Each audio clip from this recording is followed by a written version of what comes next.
കുഞ്ഞുങ്ങളെ ചോദ്യം ഇതാണ്. 120 മീറ്റർ സ്ക്വയർ ഉപരിതല വിസ്തീർണമുള്ള ഒരു ഗോളത്തിനെ മുറിച്ച് 2 അർദ്ധഗോളമാക്കിയാൽ അതിൻ്റെ ഉപരിതല വിസ്തീർണം എത്ര എന്നാണ്. അപ്പോൾ ഇവിടെ രണ്ടുപേരുടെ കഥ പറയുന്നുണ്ട്, സ്പിയറിൻ്റെ കഥയും പറയുന്നുണ്ട്, അതിനെ മുറിച്ച് നമ്മളൊരു ഹെമിസ്പിയർ ഉണ്ടാക്കി അതിൻ്റെ കഥയും പറയുന്നുണ്ട്. കാൽക്കുലേഷനിലേക്ക് പ്രൊസീഡ് ചെയ്യുന്നതിന് മുമ്പ് ഞാൻ ചോദിച്ചോട്ടെ, സ്പിയറിൻ്റെ ഉപരിതല വിസ്തീർണം കാണുന്ന ഇക്വേഷൻ എന്താ? ആരം 6 ആണെങ്കിൽ നമ്മൾ യൂസ് ചെയ്യുന്ന ഇക്വേഷൻ 4πr² ആണ്.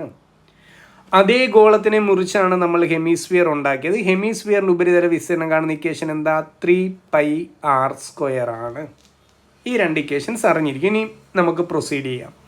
ചോദ്യത്തിൽ പറയുന്നു ഗോളത്തിൻ്റെ ഉപരിതല വിസ്തീർണം 120 മീറ്റർ സ്ക്വയറാ.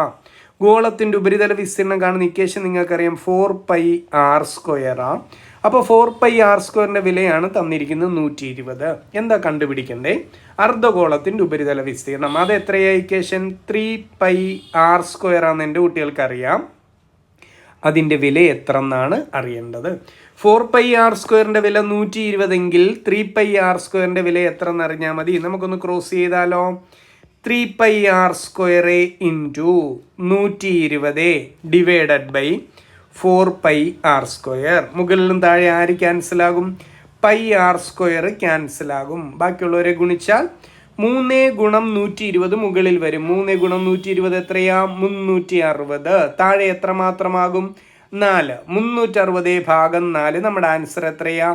90 മീറ്റർ സ്ക്വയർ ആണ് ആ ഹെമിസ്ഫിയറിൻ്റെ ഉപരിതല വിസ്തീർണം എന്ന് പറയുന്നത്.